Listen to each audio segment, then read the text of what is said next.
Welcome to Physicians Keepers.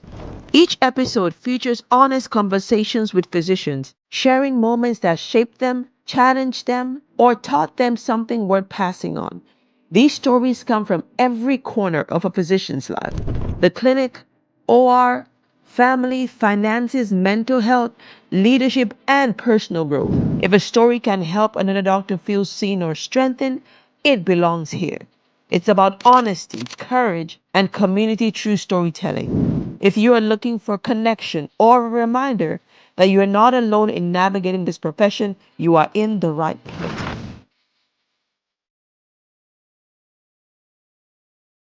Hello, and welcome to another episode of Physicians Keepers. Thank you so much for tuning in. I'm so excited to have you here today. I'm very excited about this conversation I have with me, a fellow physician's keeper, and I'm grateful for her saying yes, being on this podcast today. And I have Dr. Tolu Olabintan, and she is going to talk about work-life balance, which is something that as physicians there's that big question. Is it a myth or does it really exist? So I'm going to give her a brief bio here.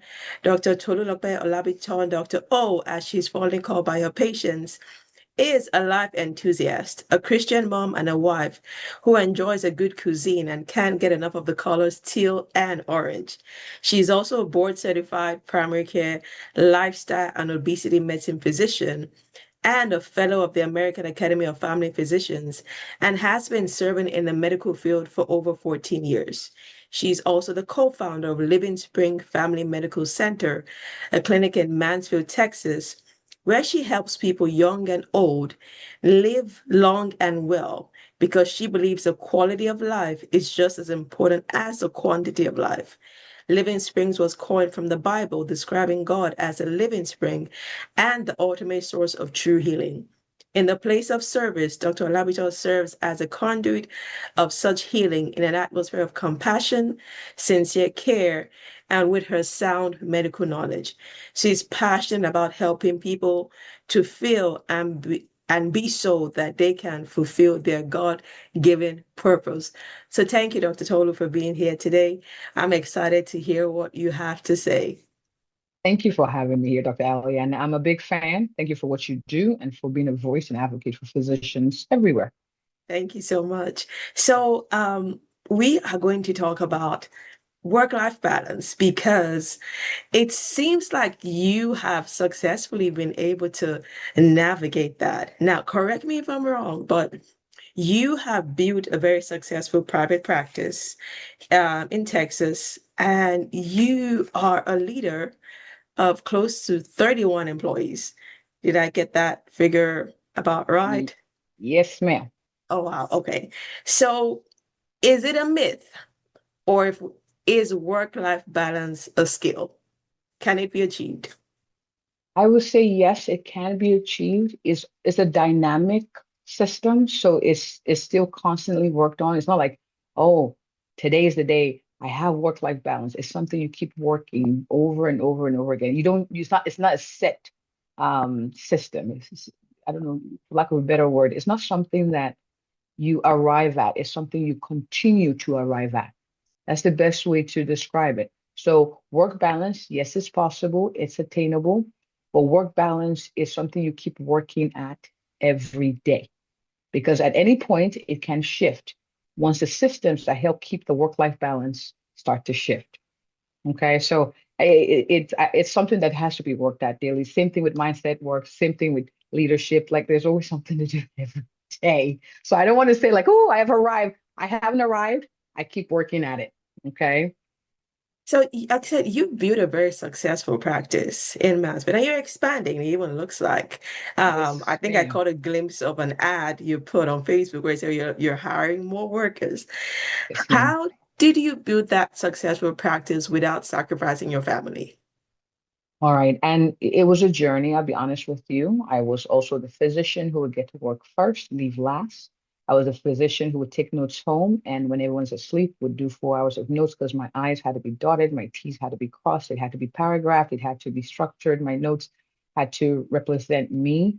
I didn't know how to say no. I thought part of being a caring person was to let everyone suggest what I needed to do to show kindness.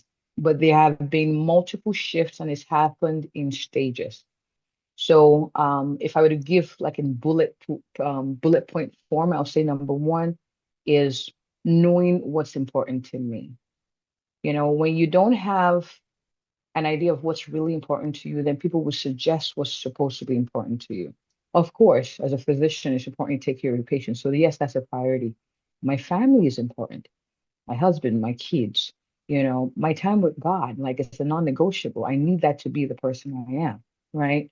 Ministerial work or things that I like to be a part of when it comes to social responsibility. So I'll say the first steps is you have to know what's important to you, and those things go first on your calendar. So my prayer time is set every day. That's for me, and it's a non-negotiable. Time with my kids. People may say it's sad. I have scheduled time with my kids where I meet with them once a week, and it's me and you. What's up? No phones, no distractions, and they let me know what maybe I did wrong, and I apologize and things like that. And we have conversations. Now, of course, every day I'm seeing them in the morning. We pray together. I hug them. Yeah. Sometimes I take them to school. All the things, but there's scheduled times there. Then there are times I schedule actually for quick chats with people who want to, pick my brain or be a blessing to the physician community too. It's usually a lot of physicians, and there's scheduled time with friends. So one of the things that I found that helps is structure. So I put my calendar first. I put the things that are really important. And so the spaces I have for, I'm able to say in sincerity, I don't have the time for this based on this week. Here's a link for this, or we can put time 2 weeks from now or 3 weeks from now. I'll be honest with you, Dr. Ali. I used to be a people pleaser. Let me be honest. I mean, and so it got to the point where, I'm in that club too, so you know, yeah. my, and it's part of being a physician, we're called to serve and not need to go pee. And, I actually had a miscarriage at work while delivering other Oh, wow. babies because it seemed normal to be, because that was a good thing to do. But, I'm you sorry to hear know, about that. it's amazing, but I've come a Yeah. long way because I realized that the more I can hone in on to what's important to me, the more capacity I have to be who I'm able to be and be a blessing to people. So that's the shift that helped me stop that because I wrestled with it. I said, no, people didn't understand. Like, this is I'm kind. And so I would feel resentful when people didn't reciprocate or people didn't seem to enslave themselves like I Yeah. was. I didn't know what I wanted. I Yeah. just wanted people to be happy around me. And so the time blocks, the what's important, putting your calendar is important. So sincerely say, let me look at my calendar. I don't have, I'm not able to do this. And Dr. Al, what's so interesting? A lot of those things are actually good things, right? There are going to be Yeah. so many opportunities presented to you. You can't take them all for work-life balance. You can't. Recognize in the time, in the season you're in, what's priority for me right now. And sometimes it's watching TV with my kids, sounds of music for the sixth time. Sometimes that's my thing to do for that day, right? So that's the time block. Boundary setting, I'll say would be another one, Dr. Ali. You know, no is okay. And it's okay to say no because when you say yes, you're saying no to something else. So I was True. saying no to my family. I was saying no to my kids. I was saying no to my own health Yeah. and saying yes to things. So you have to be careful that when you're saying yes to something, what are you saying no to? And make sure that's really what you want to do. But so someone where you are right now, how do you decide what deserves your yes in a season where everything feels important? Hmm. Okay, that So one, yeah, that's a good question. I've had to practice it. And one of the things that helped me, I shared in my bio, I'm a woman of faith. I have to sometimes pause and discern, like, is this what God wants me to do?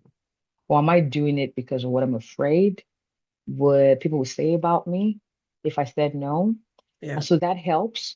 And then I like 10 goals. I like 20 goals, but I've read, I've studied, I've seen in time. I can't chase 10 goals at once. I feel like a headless chicken. And so I've had to reel myself in literally and say, okay, these are the 10 goals I have. Pick two. So I literally would pick the two. And what I used to do is put all 10 where I could see. Yeah. I'd be like, yeah, sure, I'll pick two. But then find myself, I can juggle this, juggle this. So I was like, you know what I'm going to do? I'm going to hide the other eight. So now I hide them, and that helped me. So I picked the two. And one of the things you see that I have a team, I can't do this by myself. And so for all the areas of life, even at home, I've had to have someone help me with, laundry sometimes. I've had to have someone help me with cleaning the house. I've delegated food, but I've had to investigate what foods are healthy because I'm a Yeah. lifestyle physician. So so I found someone who could make oilless okra. This is Mhm. soup we use with our swallows. So I Yeah. found someone who would do that, and then I'll batch cook if I need to. I've taught the kids how to cook too. I've asked them to help me. I've asked my husband. I don't play the mind game of read my mind and figure out what I need. It's like this is I've asked for hugs, Dr. Ali. Hugs are Yeah. very important to me. I ask my kids for hugs. I ask my husband for hugs that don't lead to anything else. I ask people, are you a hug? And I take it. So I've learned to ask my way so that I don't burn out. Because if you don't do that, the work-life balance is not feasible. It's not feasible. That's so important, because physicians are generally somewhat ambitious people, right? To a certain degree. And so sometimes, especially in this era that we are, it's very easy to have like 10 goals. And then you're in this space where you're seeing people do different things, in it could be in their specialties, it could be in something else, and you're like, "Oh, this is something I can do. Oh, this is something I can do.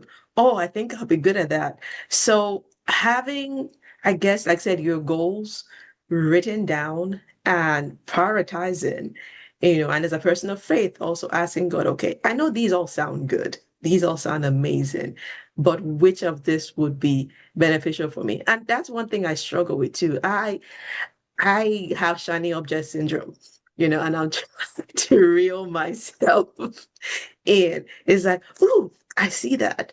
And I get caught up in spaces sometimes. So there's a group on Facebook, and I'm not sure if you're in it. I think it's the Peter Kim group. And the names just escape me. So when I see people come in and give their success stories as to, I do this, I did this, I did that, then I'm like, ooh, I could do that. Oh, I could do that. I could be that. But then it's not feasible. It's not something that it's not realistic. And so prioritizing, and also said knowing who you are and what God has put inside of you, would help you. Okay, this may be great for that person, but this is not a shining object that I need to pick up now. So thank you so much for that insight, especially when it comes to boundary setting. Now, you lead a team of about 31 people. What leadership lessons did you learn the hard way with leading? Making emotional decisions. Making Okay. emotional decisions, I would say, is one of the ones that I had to learn the hard way. People I hired because I needed help. People I hired because I felt bad not hiring them. People I hired because we were friends, and so I thought, this would be a Yeah. good idea. People I hired because I skipped my own process because I thought, you know what, yeah, they say the right things. Let me go ahead. And so the truth is, I can't make decisions based on my emotions because my emotions are fickle. Yeah. And so when I'm carrying a team, especially now, I lead a team of people whose, of course, their finances are tied to me and also patient outcomes are tied to them too. And I can't make a decision based on my emotions. I have to step outside of that emotion and say, okay, what's best for the team? What's best? What are things we've seen in team members we brought on that worked? What are things we've seen? And so how do we change our questions from um, what are your hobbies to how do you handle difficult situations? Or what is an ideal workplace for you? Or what's your take on workplace gossip? Like, or are you open to reading books that increase your capacity? We Yeah. huddle every morning. It's a thing we do. I get you the books, you read them, and you speak about what you learned. Like that's what we do here. Are you okay? Like those kind of questions then, what's your favorite color? Or oh, what do you think about the weather type questions during an interview? You know what I'm saying? So, Yeah. emotionally driven decisions have not served. Our emotions are part of us, but as I've grown in the leadership role, I've learned to I have team members, my husband is our COO and he's a co-founder. So sometimes I've learned to bounce ideas with him and say, Yeah. this is what I'm thinking, this is the thought pattern, and with my other leadership team members, so that I'm careful to not make a decision independently that's emotionally based. All right. And so I would say that's the one, that's the one that comes to mind now. Yes. Can you give an example of a time that you used your emotion to hire and how it came back to bite you? All right. So I hired someone who spoke Christianese. I knew I was a woman of faith. I had Bible verses in my office space that helped inspire me and keep me focused and help remind me of my why. And so she used that a lot. Not all of my team members are. And so that earned a soft spot. But I would see, she would disappear sometimes or didn't like feedback or um was not sincere. And it's like, so I kept wanting it to work, you know, but I could already discern that this was not a good fit, but I kept trying for it to work. So either tell the team to adjust to her, Yeah. and this happened over weeks. Um, she ghosted us, so I didn't have to fire her. She ghosted us, and so my instincts were right after the fact. But I Yeah. also skipped my three-step process because we had a conversation. She had gotten emotional. It appealed to my emotional side, and so I offered her the job. Oh, wow. Mhm. Well, I'm glad that you learned, and we're learning from you with this, never to lead with our emotions. Now, what does success mean to you now as compared to what it looked like when you were starting first? Like when you started your practice and you had the vision for it, was your definition of success different now than it was then? Um, so definition of success then was surviving a clinic day.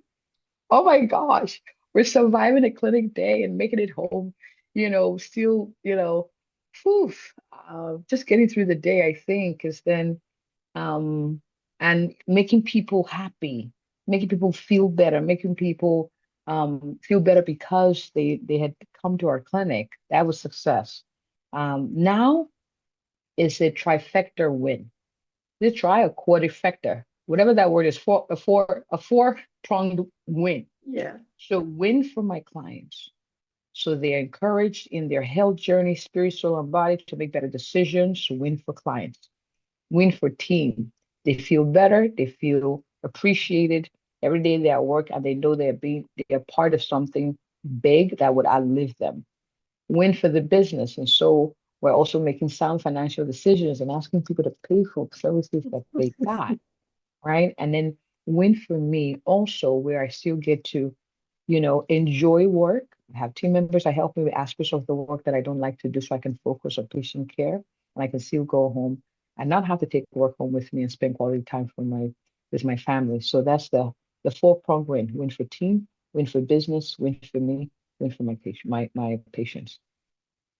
That's a pretty well structured um, setup you have there with defining success. That way you can gauge what's working and what's not working.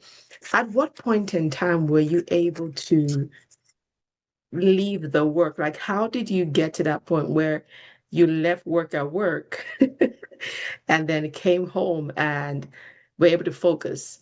Because that's the one thing a lot of physicians struggle with, right? The charting thing, the ha- they leave work, but they come home, and then because everything's piled up, right? The result notes, the patient calls, all that, they're at home, but they're still working.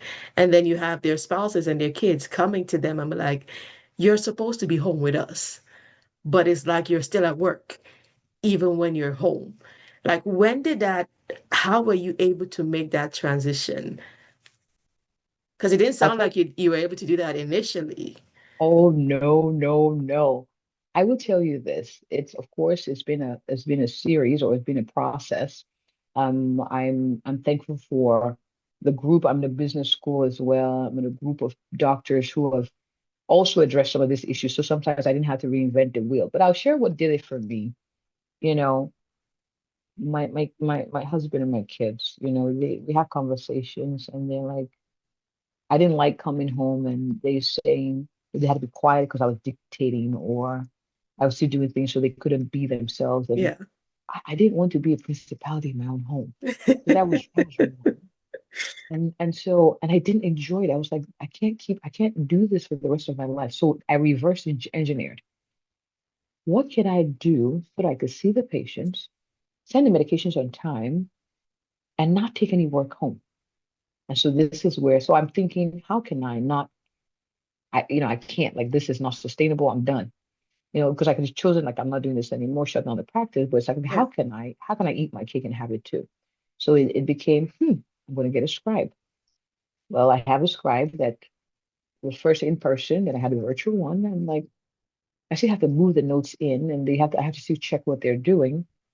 And then we got AI scribe. I'm like, okay, that's better. I can train it and teach it, but I still have to move it in. And Yeah. then there was the fact that I'll ask them, how can I? And they said, yeah, there's a way you can sync it into your EMR. And so you just push the chart. Bingo. So you keep asking the questions till you get to the sweet spot. Then I can have a medical assistant who's in there with me in the room. And I'll like my ideal work would be for me to just walk into the patient room, examine the patient, talk, walk out. So someone's at my computer, put in the orders. And so that's what I created for myself. So sometimes I could have anywhere up to three medical assistants with me and a virtual one. And I have someone who preps my notes and I have someone who helps with the coding. And then all I have to do is in batches, go through it and make sure it's correct. And that takes me less time. And now I've taken a whole day off to do that. So a weekday, not a weekend, a weekday to do that. So I've grown to this with team and what has allowed me to do, and this is where, of course, you're thinking four MAs, man, or 14 members plus, that's a lot, but I can see more patients. Yeah. So you Yeah. do the math. I'm seeing, I mean, the return on investment is much more because I can see much more patients, and patients actually tell me she listens, she spends time with me, She and looks like at me, she not the looks at computer. me, not the computer. And so when you see that the systems that needed to sponsor the life you want will cost, look at how much it will make you in time. Of course, you can't do this and see 8 patients a day. That's not sustainable. Yeah. So you Yeah. see more patients. But so I've told physicians, even if your office wouldn't buy one for you, get yourself a scribe, a virtual if you can, or advocate for one and tell them the return on investments. You'll be able to see one more patient or two more, which will pay for the actual scribe. So advocate for yourself, but create win-wins for everyone. I've learned this as a in reading books and even in my coaching group. You got to create wins for everyone. No one wants to, come, I want this, I want this. Say, I'll do this. Here's what you get. Because everyone is about what's in it for me. What's Most in it people, for I don't them? think everyone, yeah. And so what's in it for the business group you're with or with the hospital system? Now, sometimes they're not reasonable. And that's why I like, people reaching out to local, like, private owned practices, because I think there's more reasonable than hospital-based systems. But I've seen Yeah. people, physicians ask in hospital-based systems and advocate for themselves and using here's what's in it for you, here's what's in it for me. And it's a win-win-win and it works. That's a pretty awesome strategy or way to look at it. Would you say that there were times or there were seasons where you felt you had to be more parent than doctor? Like, was there a time where parenting seemed to take more of you? Or being a leader, or because I said it's one thing to just be a doctor and just go see patients, but then you're also on that making the business decision side, right? And then you're navigating things at home. Are there times where it just feels like everything is you are able to give yourself to all these areas evenly, or are there times where it feels like one takes more out of you than the other? Yeah, you have to discern your seasons. Before I had this practice, I was working. I had two babies. I was delivering babies then. I would have my husband come meet me in the call room with the kids so I could spend time with them. So because the parenting was such a priority, I had to find ways to interweave. So Yeah. while I'm at work, my kids found this out last week. I schedule because I have an iPhone. I schedule send text messages. So I have a schedule sent so when they're on the bus, they get a text message reminding them who they are in God, that I love them, and I'm encouraging them to make good decisions during the day. Now, I was sharing with the team, they're part of the team. So they come for the team meetings too, because they're Yeah. older now. They're 10, 11, and 13. So they come for the team meetings. They're part of the team meetings and they even give feedback. So Yeah. I don't, I could do that because it's my practice. But that's one of the things I realized, like, I'm not going to stop being a parent because I'm a physician. And so I found ways to interweave. So I have the schedule sent during lunchtime when I'm taking my calls or taking my lunch break doesn't really exist, but having a meeting, sometimes I'll send a video so they have that for when they come back, or an email so they see that before when they come back. And then lunchtime, I'm always calling my husband, hey babe, I got 3 minutes. How you doing? She'll tell you I love you, appreciate you. I'll send a text or schedule send flirt. So I always find ways to remind them that I love them and that I'm still theirs, even though the world gets to get a piece of me as a physician. You get what I'm saying? So, Yeah. of course, nursing mom. I remember when I was nursing, I would take my pump to the clinic. Thankfully, I worked in a place that was very supportive, so I'll pump and do televisits and tell them I'm sorry. Like I would, it was like just, it was trying to be it all, but I couldn't. At some point, I had to stop doing calls. I had to. I'd lost a pregnancy, and the other one was high risk. Like I had to stop taking calls Yeah. and wobble my way around work. And so parenting and prioritizing my care as a pregnant woman took priority. So I told him I can't take calls. Yeah. You have to know what you're able to do because the system would tell you to do this, but you also have to count the cost. So not taking calls, my pay was adjusted. I mean, it's the price to pay. Yeah. Mm. It sounds, I mean, from what I'm hearing, there's a lot of intentionality now that you put into this. Like you can't just say it'll happen when it happens or just allow it just go with the flow type of thing. Is like you have to be intentional about being present, even if you have to use automations You to have get hit to do that. You have hit the nail on the head. I'll tell you this story to kind of buttress this point, Dr. Ali. I wouldn't say I'm spending much more time with my kids than I was, but I'm more present. It was my birthday. And so what we do as a family now is, and we have deeper conversations. I don't have the superficial, how was your day? What made your day good? What good decisions you make today? What bad ones did you make and why? Let's have a conversation. And I'll say mine. They laugh like, Mom, you did what? I'm like, yeah, I did you know. But there was my birthday last year, it was in November, and so they're telling me. So we have a tradition now where you tell the person who's celebrating the birthday what you love about them. I don't believe in celebrating people when they're dead, saying all this fancy Yeah. stuff. Tell them. And so my mom was there, and my son was like, "Mom spends quality time with me." And so later, I told my mom I want to tell her a secret, and so I introduced her to my executive assistants, virtual. I'm a social media manager, and she's like, and I'm like, they're the ones that help me post, and she's like, oh my gosh, that she's been worried that how the heck do I do all the things I do because she's my one of my biggest fan of social media, and Yeah. your son is saying that you spend quality time with me. How is that possible? And Yeah. so I share with her mom this team intentionality. The few minutes in the morning where I hug my kids, I'm not on my phone, I pray over them, I speak over them, and I hug them. A few minutes, or I kiss my husband on the head and slither a little before I rush out the door. They remember that it registers. Yeah. I'm not spending more time, I'm spending more quality time with them. That is awesome. That is awesome. But I guess it goes, I mean, even from your bio, you are one who's not just, you talk about the, not just the quantity, but also quality, right? And it's funny you mentioned that because that is one conversation I have a lot with my patients.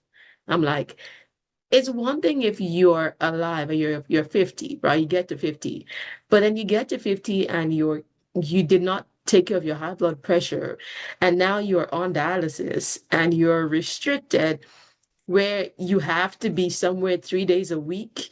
You cannot afford to travel. If you're Mm, traveling somewhere, you know that you have to find out that they do have a dialysis center so you can get dialyzed. I'm like, you can live that way till you're 70, but what quality of life does that afford you, right? You have to be intentional about the quality of life that you want to lead. So like I said, it's awesome that you identify that and there's a quantity part, which is great, but so you can have all that time with your kids, but then if you're not paying attention to being present with them, it doesn't mean anything. They don't Mm. feel the quality that it deserves. So thank you so much for that. Now, did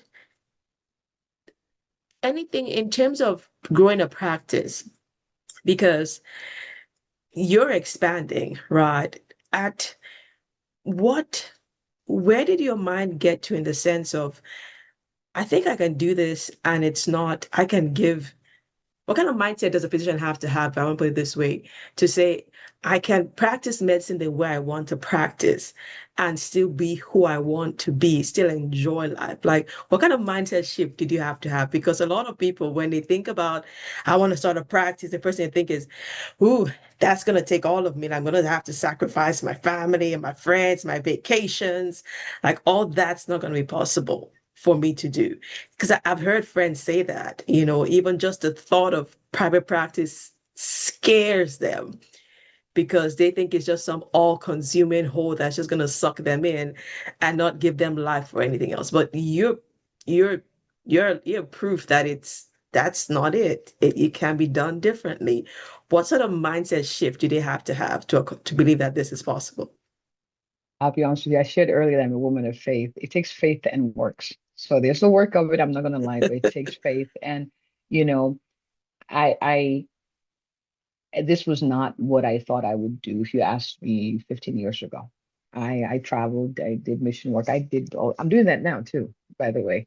But I I didn't see this, and then it became a burden in my heart. Like I knew this was something God wanted me to do. So there's that. Like when God says do something, you don't think, oh, I don't think so. So it became, well, how do I do this? How do you do? And then there have been mindset shifts. So first is was I'll do it scared. So that's what helped me start. That is, I can do it with help because I didn't know how to take help. I was always the person to help, but didn't know how to take help. So I learned how to ask and receive help. And then I learned to trust people, meaning not I didn't trust them, but trust them to see me even do it afraid, because that's a different level of vulnerability as a leader. And so that was another mindset shift. And then it is possible to have it all with God. So Holy Spirit being my helper, like I can increase my capacity. And so it then becomes a question of how and when. Because all the evolution as a leader or as a private practice leader or to expand, it's in seasons. There was a season where Shining Object was a TEDx speaking thing, but I didn't get a release to do it. And I have not done it because I knew it was not my time. It was a very still is a shining object, but it's not the time for me to do that. So it's been a series, and I have to say the cocoons that I'm in, well, as far as groups, Facebook groups, business school groups, has really been one of the shorter cuts as far as the mindset leaps. Everything I've done between studying the Bible and being in the right groups have have really lifted my thought pattern to entertain the next level of growth. So I'm curious to see what's next over the next few years, because even now I'm like, But like I said, it's amazing that you say that, and you mentioned also the group part, right? Because you're only you can only grow as far as your eyes can see.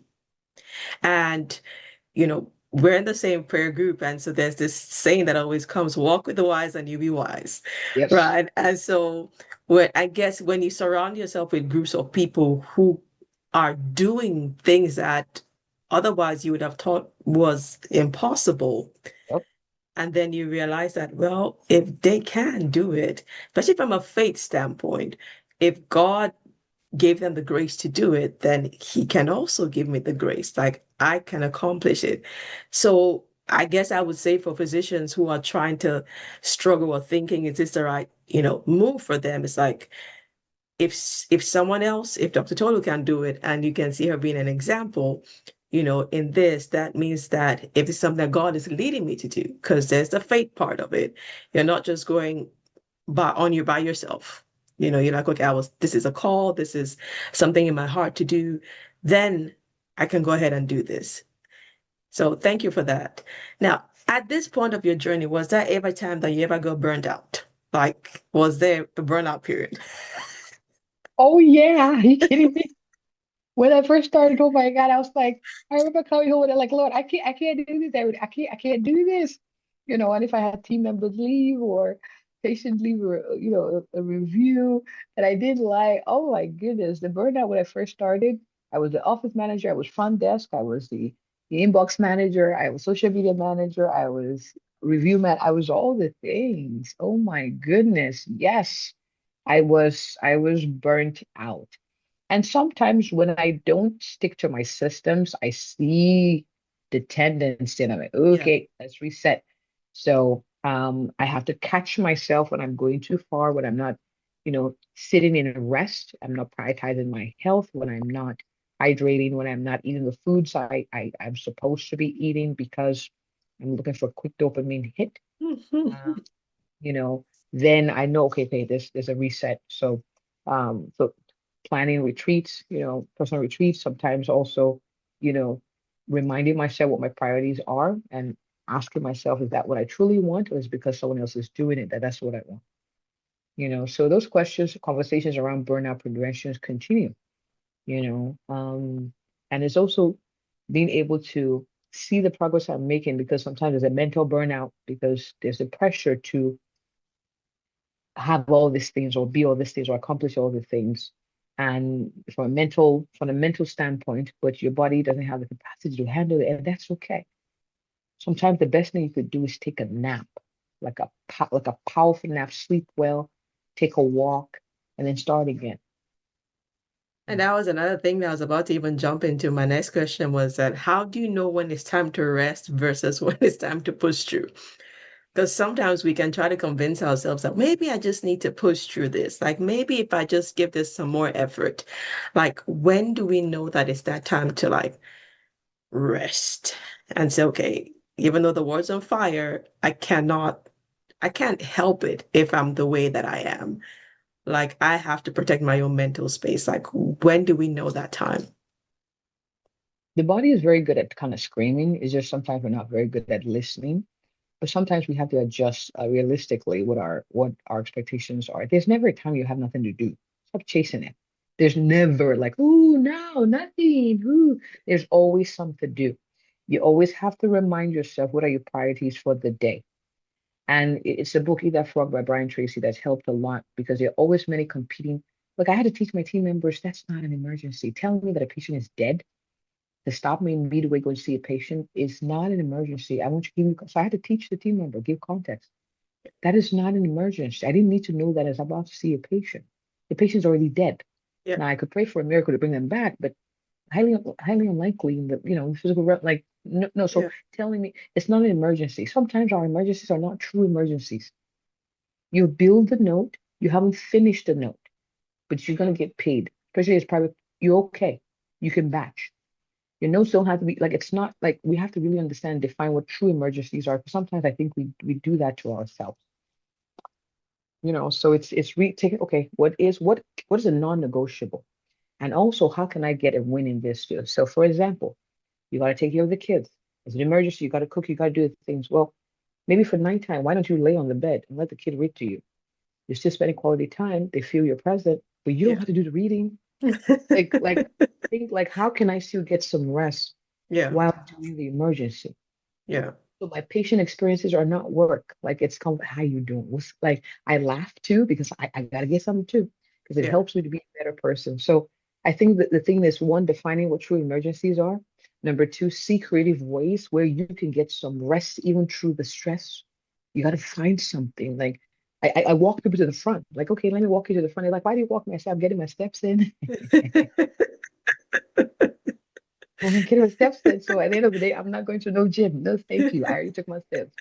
You get what I'm saying? So find yeah. creative ways to get a reprieve too. It doesn't make you a bad physician or a weak physician, it makes you a wise physician.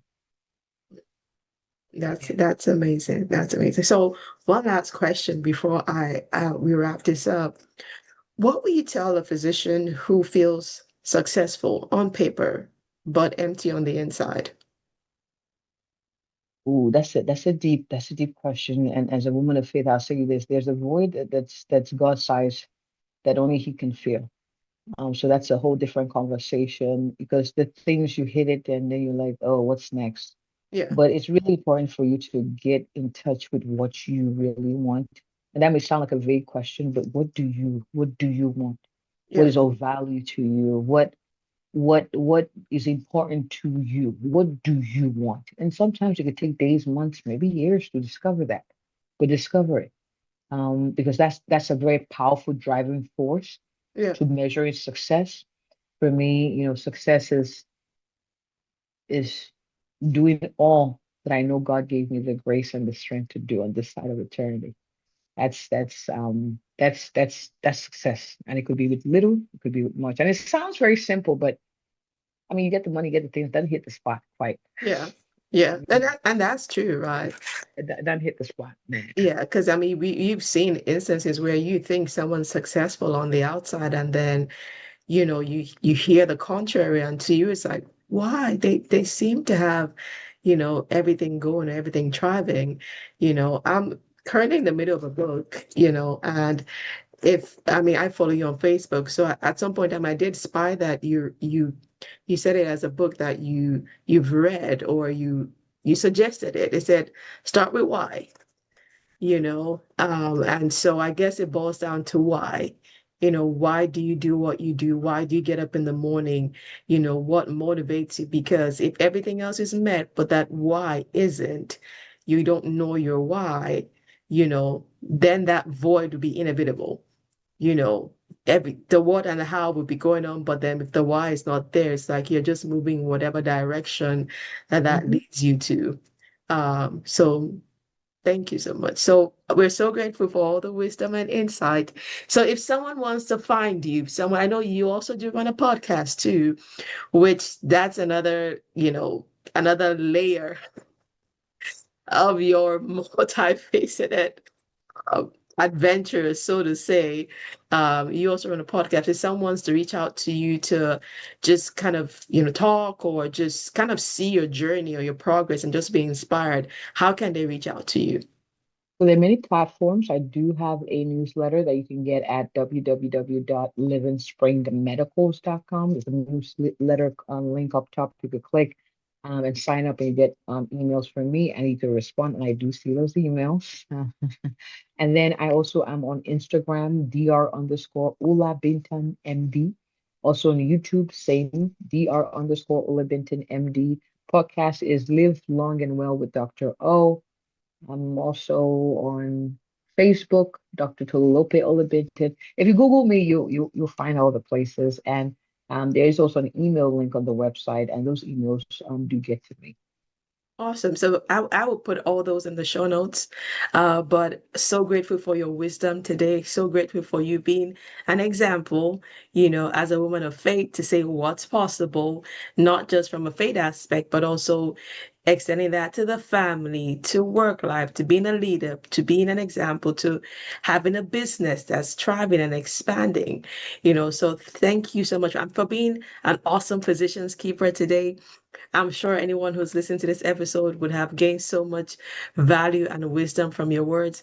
And so if you are watching and you have a story, you have a journey that you would like to share, and give some wonderful insights like Dr. Tolu has done today, please send us a message, like, share, and subscribe. And we are grateful to hear any physician who wants to contribute to this movement of physicians keepers. So thank you, Dr. Tolu. Appreciate you. And probably at some point in time, I know you have many stories and adventures that you would like to give some more wisdom, and we'll be reaching out to you at some other time on some other topic. But thank you for your insight today. Appreciate it. Thank you for the privilege. I appreciate you, Doc. Thank you for listening to Physicians Keepers. I hope today's conversation gave you something useful to carry into your life or practice. If it resonated, share it with another physician who might need it. And if you have a story that could help someone else, I'd love to hear from you. Connect with me on social media or send me an email. See you in the next episode.